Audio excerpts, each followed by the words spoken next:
Assalamualaikum warahmatullahi wabarakatuh.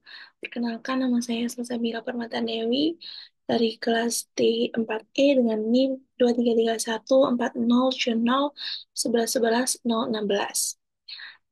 Di sini saya akan menjelaskan bagaimana cara membuat API Chroot mahasiswa menggunakan PHP dan MySQL. Tujuan pembuatan video ini adalah untuk memahami bagaimana API bekerja untuk menghubungkan front-end dan back-end melalui HTTP request. Tersendiri merupakan singkatan dari create, read, update, dan delete, dan digunakan hampir di seluruh aplikasi web dan mobile modern. Pada praktikum kali ini, saya menggunakan tools seperti SAM untuk server lokal, phpMyAdmin untuk database, dan Visual Studio Code untuk scripting. Dan juga menggunakan Postman untuk pengujian endpoint API. Langsung saja kita masuk ke bagaimana langkah-langkah membuat API-nya.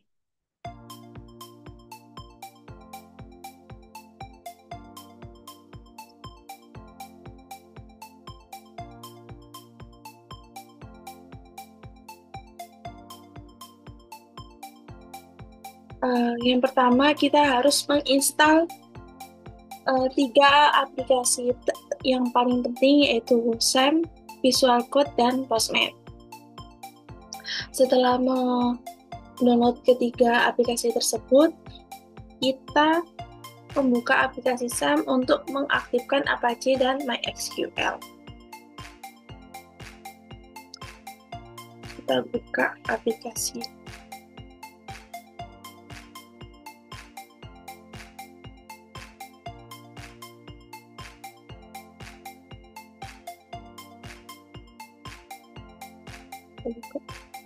Di sini.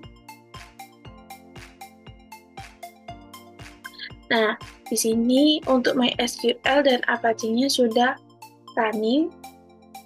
Lalu kita ke tutorial yang ke bagian 3, yaitu membuka web browser dan mengetik localhost /phpMyAdmin, kemudian membuat database dengan nama Pratikum Mahasiswa.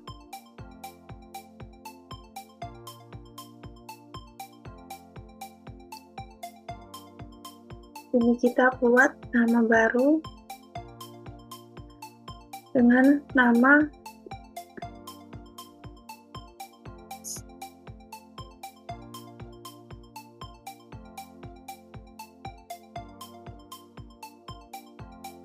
yang kita buat. Di sini Pratikum Mahasiswa sudah terbuat. Lalu kita ke langkah yang ke-5, yaitu membuat tabel pada Pratikum Mahasiswa dengan nama mahasiswa dengan jumlah 4 kolom, di mana 4 kolom tersebut diisikan dengan NIM dengan jenis integer, nama dengan jenis varchar, umur dengan jenis integer, dan alamat dengan jenis varchar. Kita di sini ketik mahasiswa. Kita buat. Di sini ada ini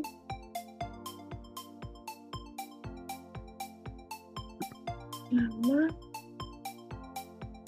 umur, dan alamat. Kita gunakan varchar untuk alamat dan namanya. Ini kita gunakan.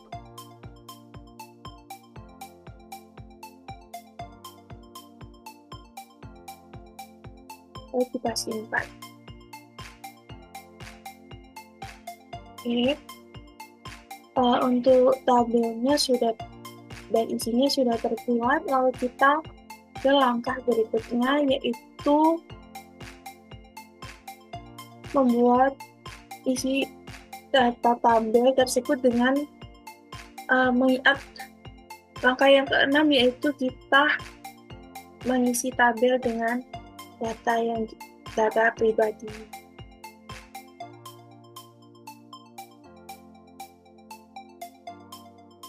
Itu dengan cara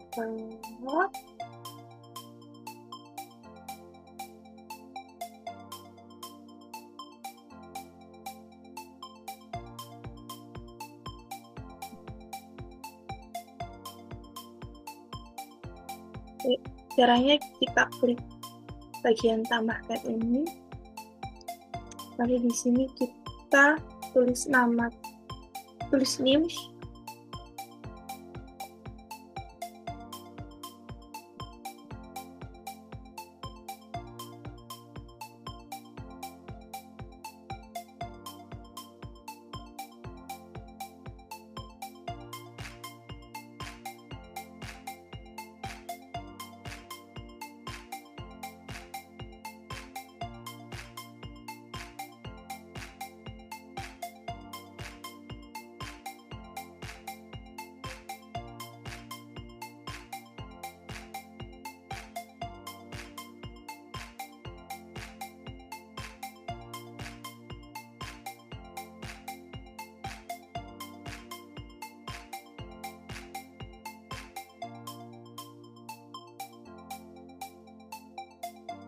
ini kita kirim.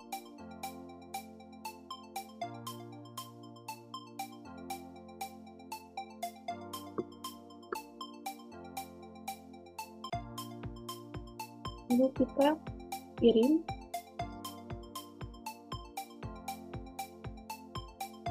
Setelah itu kita langsung ke langkah ke-7.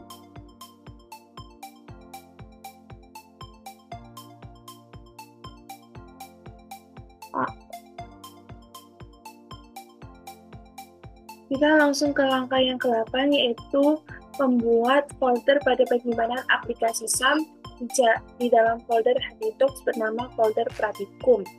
Selanjutnya, kita membuka aplikasi Visual Studio Code dan membuat file Pratikum mahasiswa PHP dan disimpan pada folder Pratikum.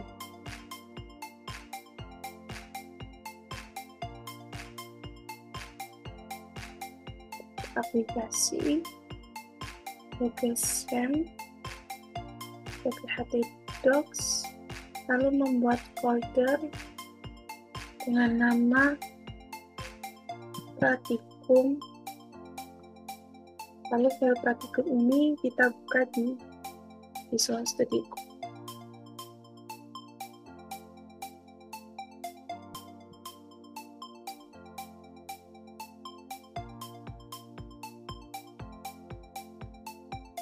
Kemudian kita membuat file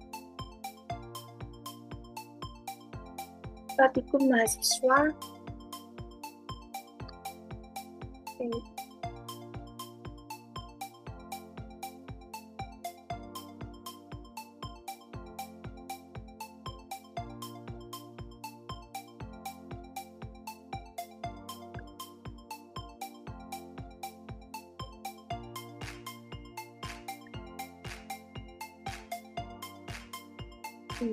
Lalu kita ke langkah yang ke-9.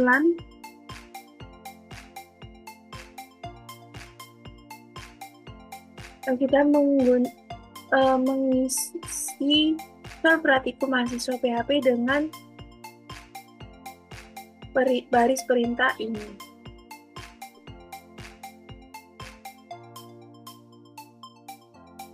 Kita copy, lalu kita paste.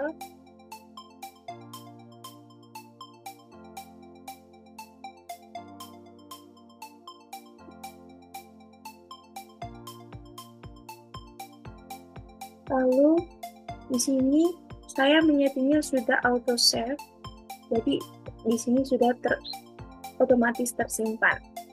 Oke. Selanjutnya kita ke langkah yang 10, yaitu membuka browser, lalu mengetik localhost/pratikum, lalu klik pratikum mahasiswa.php-nya. Maka akan ada tampilan database dalam bentuk JSON.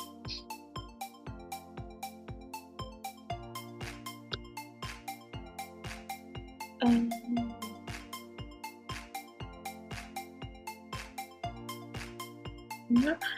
kita ketik localhost praticum FA.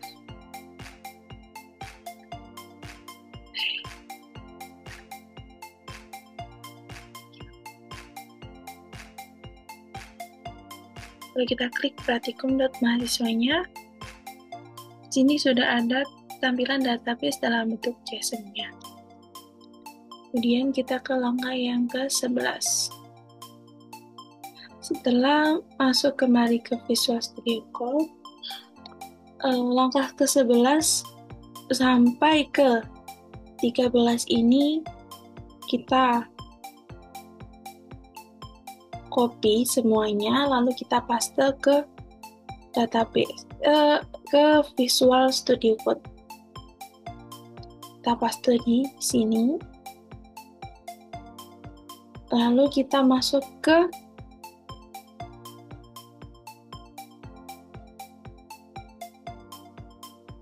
langkah yang ke-14, yaitu kita membuka aplikasi Postman, lalu mengisikan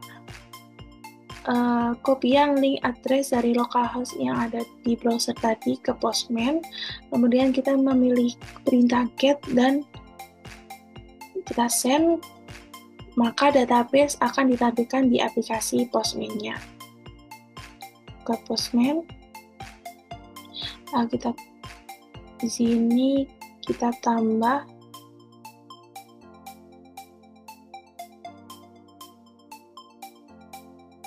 kita copy ini terlebih dahulu, lalu kita pastekan ke Postman. Nggak lengkap.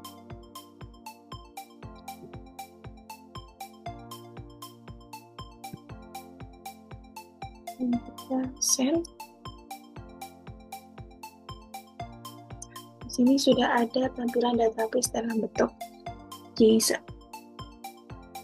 Kemudian kita ke langkah yang ke-15, yaitu mengubah get menjadi post, lalu di bagian body kita pilih XWWW form. Kemudian kita menambahkan satu data nama. Di sini kita ganti menjadi post, lalu kita klik body, lalu kita ganti ke XWWW form. Kemudian kita sini ketik name,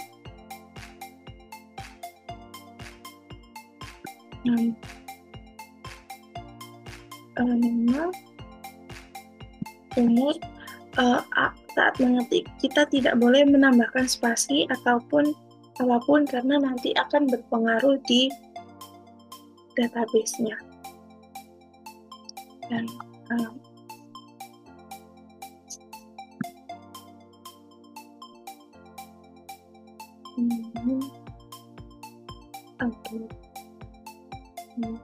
kemudian umur 22 tahun.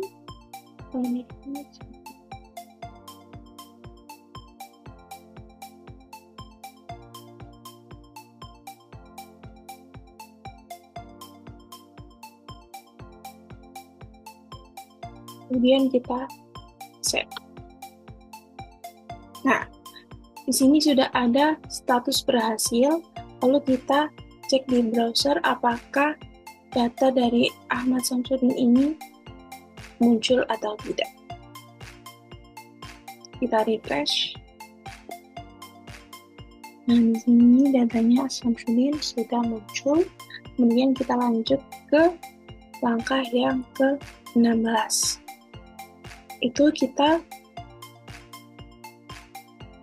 langkah yang ke-17, yaitu kita membuka aplikasi Postman, lalu mengganti post menjadi delete. Pada case ketika salah satu NIM yang akan dihapus, kita klik kirim.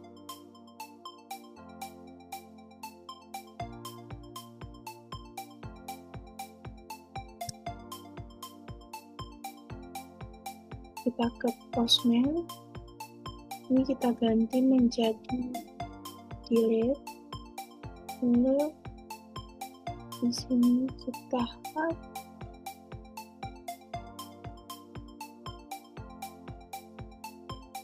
di sini kita akan menghapus data dari NIM 70 11 11 11 0 80. Dan ini kita jelaskan di sini status untuk delete-nya sudah berhasil, tapi kita harus mengecek di browsernya. Kita refresh.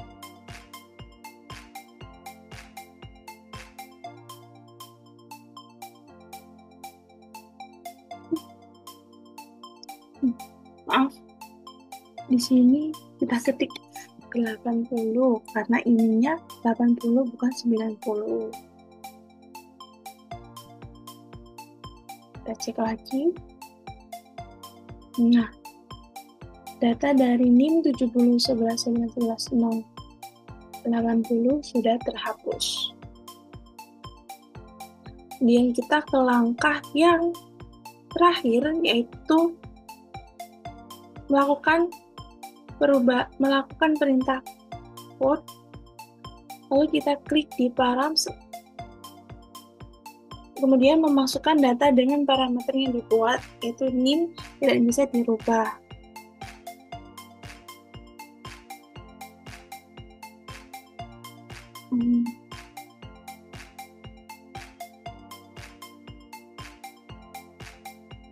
Coba print.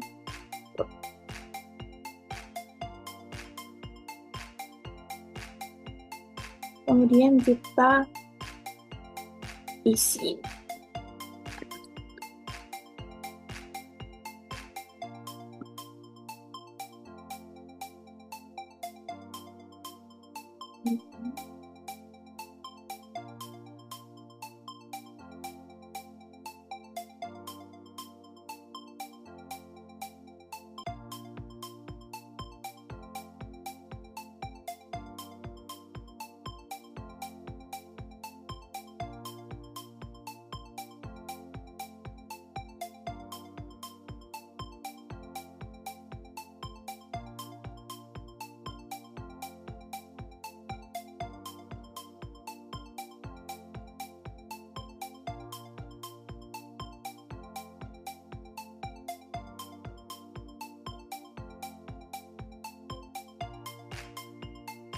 Kita save.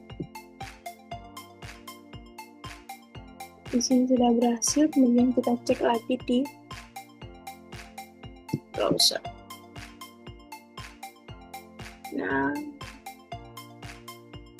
untuk jalannya tadi alamatnya sudah berubah sesuai dengan apa yang saya isikan atau data yang terupdate.